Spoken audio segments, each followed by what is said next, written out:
그래서 미국에는 신규 간호사들이 에러 치는 경우가 거의 없었어요.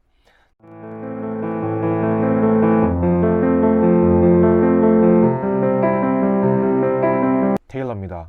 오늘의 주제는 제가 한국 병원이랑 미국 병원이 어떻게 달랐는지 제 개인적인 경험에 대해서 공유해 보려고 하는데요. 일단은 저는 미국에서도 그렇고 한국에서도 그렇고 대부분의 경력이 응급실이었기 때문에 참고해 주시고 봐주셨으면 좋겠습니다. 그래서 아마 겹치는 부분도 있고 아마 다른 점도 있을 것 같아요. 한국에서는 제가 신규 시절에 출근했을 때 출근하면은 대부분 이제 1시간 일찍 오는 게 보통이었어요. 1시간 조금 안 되게, 예를 들어 한 50분, 40분 정도 일찍 와서 어떤 환자를 맡게 될 건지 환자 파악을 일단 딱 하고, 왜냐면 ER인데 깔리는 환자가 좀 많아가지고 그 입원 환자를 데리고 있는 경우가 많아가지고 미리 와서 환자를 파악했어야 됐었어요. 그러니까 물론 이제 인계를 받으면서 대충 해도 되겠지만 그때 당시에 신규 시절에 얼마나 그렇게 벌벌 떨었는지 기억이 잘 안 나요. 그러니까 준비를 했었어야 됐어요. 막 투약을 하려면 이제 투약 카드 같은 것도 미리 뽑아놓고 약간 이런 압박감들이 되게 많았던 것 같아요. 그리고 이제 또 중요했던 게 구역별로 물품 카운트를 했던 게 있어요. 예를 들어 뭐 3구역이다. 그럼 뭐 3구역에 가서 물품 카운트를 하는데 인퓨전 펌프 같은 거를 카운트를 해야 돼요. 근데 인퓨전 펌프 단 환자들이 병동으로 간 경우도 있고 뭐 다른 데로 뭐 수술실을 가거나 처치실을 가거나 뭐 이렇게 해가지고 없을 수도 있잖아요. 인퓨전 펌프가 없어질 수도 있잖아요. 그럼 그거를 썼던 선생님을 찾아야 돼요. 근데 그 선생님이 바쁘다. 그러면은 좀 가끔가다 신경질 내시는 분들도 있고 뭐 기억이 잘 안 난다고 뭐 이렇게 무시하는 분도 있고 가끔 그랬던 적이 있는데, 그래서 되게 그게 조금 스트레스였던 것 같아요. 왜 출근도 하기 전에 이런 걸 카운트를 해가지고 돈도 받지도 못하고 보상도 받지도 못하면서 왜 이걸 해야 되는지 좀 이해가 안 되는 부분이었던 것 같아요. 그렇다고 해서 출근하자마자 이걸 바로 카운트 하자니, 그렇게 하면 환자들은 누가 봐요? 제가 카운트 할 때 동안. 그래서 어쩔 수 없이 조금 일찍 출근해가지고 카운트 하는 게 대부분이었던 것 같아요. 조금도 아니죠, 사실은. 많이 일찍 출근했죠.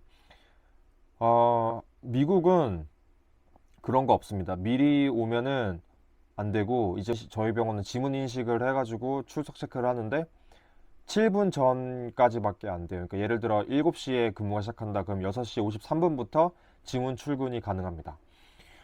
근데 이제 와서 뭘 하느냐, 뭐 잡담하고 그냥 떠듭니다. 그리고 나서 이제 어사인이 되는 거를 7시에 허드를 하고 어사인이 되는 거를 알게 난 다음에는 그 구역에 가서 인계를 받고, 그다음에 물품 카운트는 안 하고요. 그 각 구역에 크래시 카트가 있을 수 있거든요. 그러면 이제 그 응급 카트를 세는 역할을 하거나, 아니면은 뭐 소생실에 배정이 된다. 아니면 뭐 트라우마 룸에 배정이 된다. 그러면은 그 트라우마나 소생실은 어 환자들이 레이쇼가 적어요. 있다고 해도 한두 명, 그다음에 널스들을 항상 부족하지 않게 배정을 하기 때문에 항상 물품 카운트 할 시간이 넘쳐나요. 그렇기 때문에 스트레스 전혀 받을 필요 없고 미리 출근하는 경우도 없습니다. 그 다음에 자잘한 거를 예를 들자면, 한국은 이제 와서 탈의실 가가지고 갱의실이라고 하나요? 탈의실에 가서 옷을 갈아입잖아요. 근데 미국은 그냥 이렇게 스크럽을 입고 출근을 합니다. 그래서 옷 갈아입을 일이 없고, 물론 이제 찜찜하긴 하지만, 집에 오고 갈 때 좀 찜찜하긴 하지만 계속 해보니까 뭐 불편한 건 없더라고요. 그리고 한국도 그랬지만 뭐 간호사랑 뭐 의사랑 약간 좀 그 스크럽 색깔로 구분하는 경우가 있잖아요. 근데 다른 병원은 모르겠는데 저희 병원은 약간 그래요. 간호사는 무조건 위에가 흰색, 아래가 파란색 이렇게 입어야 돼요, 저희는. 근데 의사나 뭐 다른 의사들이나 뭐 프로바이더들은 별로 관련이 없게 막 입긴 하더라고요. 그 스크럽이 좀 차이점이었고, 그 다음에 봅시다. 휴식 시간에 대해서. 어, 미국 같은 경우에는 휴식 시간이 무조건 주어져야 돼요. 제가 맨 처음 병원을 예를 들면, 그 맨 처음 병원은 그 휴식 시간이 있었는데 약간 크로스 커버였어요. 크로스 커버가 무슨 뜻이냐면, 예를 들어 제가 환자가 5명이 있고 제 파트너가 5명의 환자가 있어요. 토탈 그 구역이 10명이죠, 그러면. 그럼 제가 휴식을 갈 동안 그 5명을 제가 봐줘야 돼요. 그러니까 휴식을 갔을 때 동안 10명이 되는 거죠, 제 환자가. 그래서 안 바쁠 때를 골라서 가기도 해요, 휴식 시간을. 근데 지금 같은 응급실은 항상 브레이크 커버리지 널스가 한 명 있어요. 그래서 그 브레이크 커버리지 하는 널스가 항상 제 1시간 동안 브레이크를 커버를 해줘요. 그렇기 때문에 뭐 크로스 커버할 일은 거의 없고, 음, 브레이크를 안 가고 싶다고 해서 안 갈 수도 없어요. 무조건 가야 돼요. 그게 이제 브레이크 커버리지가 좀 다르고, 한국 같은 경우에는 뭐 신규실들이 가는 거 꿈도 못 꿨죠. 뭐 선배들이 계속 가라 가라 하는데 환자들은 밀려오고, 밥이 입으로 넘어가겠어요. 코로 들어가지. 그래서 거의 가는 경우도 없었고, 간다고 해도 되게 진짜 한 10분 만에 진짜 밥 엄청 훌딱훌딱 먹고 왔던 기억이 나요. 사실 저는 이제 출근하면은 배가 별로 안 고프기 때문에 뭐 미국에서도 그렇고 한국에서도 그렇고 식탐이 별로 없어서 좀 밥 시간은 중요치 않게 생각하는데, 이 밥에 대해서 엄청 신경 쓰는 분들이 있더라고요. 그런 분들은 미국에 오시면 만족할 것 같아요, 휴식 시간에 대해서는. 그 다음에 약 줄 때, 그러니까 한국 같은 경우에는 약을 줄 때, 저 때만 해도 바코드 같은 건 없었고, 뭐 물론 이제 트랜스퓨전 같은 거 할 경우에는 바코드를 찍었죠. 그렇지만 대부분 약을 줄 때 그냥 약 카드를 뽑아가지고 환자 이름 개방형으로 질문하고, 뭐 생년월일 확인하고 팔찌 확인해가지고 주는 방법이 있었고, 대부분 그랬죠. 그리고 나서 이제 스테이션에 돌아오거나 아니면 카트를 이용해가지고 줬다고 표시하고, 약간 이런 체크하는 형식이었는데, 미국 같은 경우에는 환자 바코드를 먼저 찍어요. 저희 와우라고 하거든요. 그 컴퓨터랑 바코드를 환자 그 머리맡으로 가져가서 바코드를 찍어요. 그다음에 바코드를 찍으면 그 환자가 맞는지 안 맞는지 컴퓨터 화면에 뜨거든요. 그러면 이제 메디케이션을 찍어요. 그러면 그 약이 그 환자한테 오더가 됐는지 매칭을 해줘서 올바른 약인지 아니면 잘못 찍었는지 이걸 알려줍니다. 그렇기 때문에 처음에는 저는 솔직히 무슨 타이레놀 하나 주는데도 이렇게 해야 되나 싶었는데, 이게 확실히 에러를 잡아줘요. 그래서 미국에는 신규 간호사들이 에러 치는 경우가 거의 없었어요. 제가 한국에서 신규 때 뭐 큰 메디케이션 에러는 아니지만 에러가 난 적이 한 2번 정도 있었거든요. 2번인가 3번인가? 되게 마이너한 거이긴 했는데, 예를 들어 뭐 셀라인을 달았어야 되는데 셀라인을 안 달고 뭐 D5나 뭐 하프셀린을 달거나 약간 이런 마이너한 이슈였고, 한 10분 이내에 바로 그게 아차 싶어가지고 바로 캐치해내기도 하긴 했었는데, 어쨌든 저는 이 바코딩 시스템이 신규 간호사나 아니면은 뭐 약간 좀 덤벙대시는 분들한테 되게 도움이 된다고 생각해요. 물론 이제 응급실 같은 경우에는 오버라이드를 하는 경우가 되게 많습니다. 그래서 왜냐면 닥터가 빨리 이 약을 줘, 버발 오더를 막 날리는데 거기다 대고 나 오더 없어서 예약을 못 줘, 응급약인데도, 이렇게 하면 그건 말이 안 되잖아요. 그렇기 때문에 응급실은 약간 좀 그런 거에 유도리가 있다고 생각하면 되실 것 같아요. 물론 이제 ICU나 다른 병동 같은 경우에도 응급한 상황이면 물론 그렇겠죠. 근데 저희는 그런 경우가 되게 비일비재하다 보니까. 왜냐면 한국은 안 그랬던 것 같은데 미국은 모든 약을 파머시스트가 항상 밸리데이션을 해야 돼요.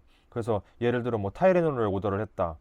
그러면은 파머시가 그 약을 보고 이 사람이 뭐 간에 문제가 있는지 아니면은 뭐 약에 알러지가 있었는지 이런 거를 베리피케이션을 한 다음에, 그 다음에 그 이 약을 줘도 좋다 하고 체크 사인을 보내줘요. 그러면 그제서야 저희가 약을 줄 수 있어요. 그러니까 오버라이드를 하지 않는 이상 의사가 오더 넣고 파머시가 베리파이 할 때까지 시간이 걸리는 거죠.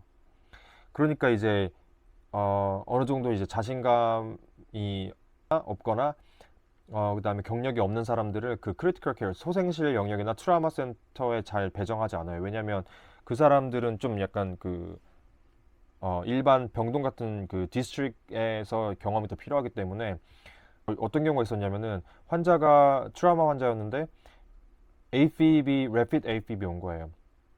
Rapid AFib 와서 하트레이트가 160인데 카디잼을 그 트라우마 닥터가 주라고 한 거예요. 일단 이제 트라우마 닥터들은 좀 조심해야 되는 게, 그분들이 이제 손재주가 좋고 트라우마 대에서는 되게 스페셜리스트일지 몰라도 내과적인 문제에서는 약간 이 사람들이 부족하거든요. 그래서 카디잼을 줄 때 뭐가 중요하냐면 BP를 체크를 해야 돼요. 근데 이 사람 BP가 90에 50인가 되게 보더라인인 거예요. 그런데 카디잼 20ml를 푸시를 하래요. 그렇다고 푸시를 하면은 환자가 바로 이제 BP 떨어지면서 응급 상황이 발생할 수도 있겠죠. AFib 고치자고 BP가 떨어진 상황이 올 수도 있으니까요. 그래서 이런 그 파머시의 베리피케이션 시스템은 되게 좋다고 생각해요. 그렇지만 응급 상황에서는 본인이 어느 정도 메디케이션에 대한 그 날리지도 있어야 되고 익스페리언스도 있어야 된다고 생각합니다. 그래서 저희 ER에서는 경력 있는 사람들을 소생실이나 크리티컬 케어 그런 쪽으로 배정을 하는 편이고요.